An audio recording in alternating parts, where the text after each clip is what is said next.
This is Inside Access. I'm Connor Gregoire, sports editor of the Hoya. Tonight I'm joined by Pat Curran and Beno Picciano, our women's basketball beat writers. Guys, last night the women's basketball team knocked off their sixth straight Big East opponent. They defeated USF at home, blew them out. They started Big East play 2-3. Much like the men, they've now reeled off a long winning streak, 6 in a row. The men made it 7 tonight over Syracuse. But how is it? What problems were the women facing their first 5 games of conference play? What has caused this turnaround where they've now reeled off 6 in a row?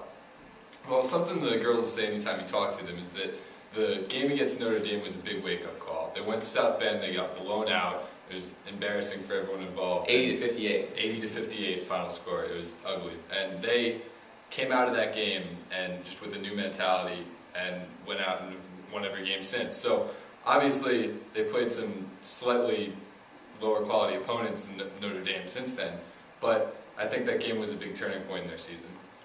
And a lot of that winning mentality that you're talking about starts with defensive intensity.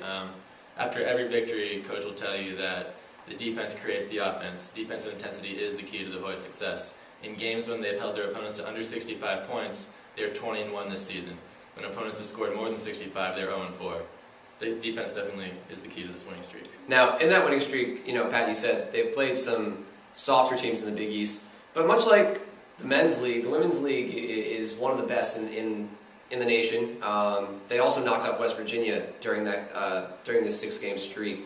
When they go on the road, this next road trip, which we'll come back to later on, they're going to be facing DePaul, which might be the toughest opponent they've played yet. But before we get to that, I want to talk a little bit about one player who has to be a part of any 6-game winning streak the Lady Hoyas are going to have this season, and that's Sugar Rogers.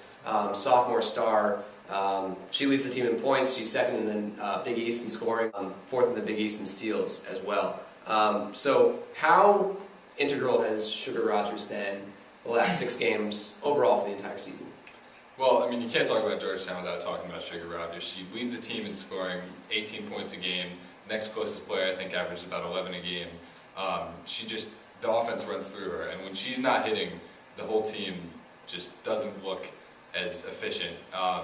But obviously, she's a great player, and when she catches fire, the other team's in trouble. As we saw last night against South Florida, she hit 7 3-pointers, had 25 points, and Georgetown looked practically unstoppable for a lot of the game. Yeah, she's a true spot-up shooter. But Beno, the other night against Cincinnati, Coach Williams Flournoy had some harsh words for her star. Not that Sugar was in the room at the moment, but she said she thinks Sugar takes games off at times. Is that something you've noticed? What did you notice specifically in that Cincinnati win?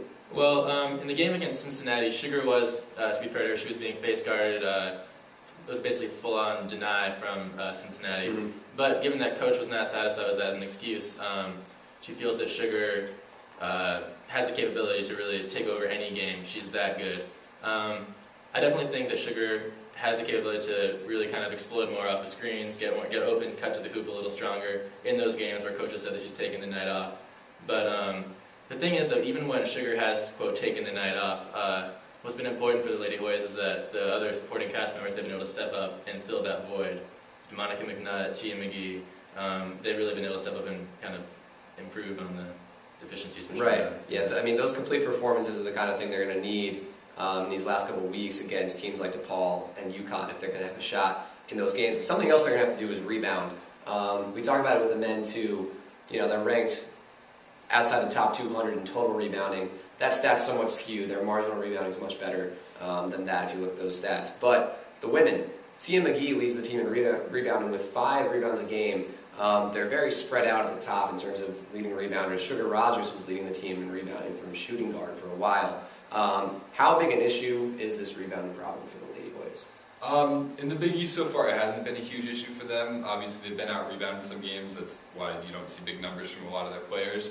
But when they start playing teams like UConn, teams like Baylor, it's going to be trouble for them. They're somewhat undersized, but anybody can rebound if they have the right fundamentals. So it's something the Lady Hoyas could definitely improve on as the season finishes up. Right, and Beno, last night they allowed 27 offensive rebounds against the Bulls last night from South Florida. Have you noticed a specific lack of rebounding ability on the offensive end, or is it a problem at both ends? Well, I think the problem in the offensive end, last night, it wasn't entirely a problem with mentality because a lot of it boiled down to the fact that the other team was shooting so much. They were really trying to force outside shots, and then you're going to get a lot of long rebounds, and that kind of caused a lot of offensive boards for South Florida. But I guess what it comes down to is just the mentality. All 5 players have to box out immediately after the shot is taken. Otherwise, there are going to be openings, and that's where they have problems.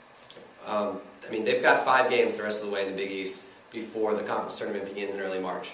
They're going on the road next weekend at St. John's. They have a week off before they're on the road at DePaul, who they're right behind in the standings. Georgetown's sitting at 4th right now. What is going to be the key against not only St. John's but against DePaul in this road trip? Let's talk about those 2 games, Pat. Well, the key for Georgetown is always their defense. The players will tell you everything they do stems from their defense. They love to fast break. They have a great half-court trap that forces teams into lots of turnovers, and Georgetown will score off those turnovers regularly.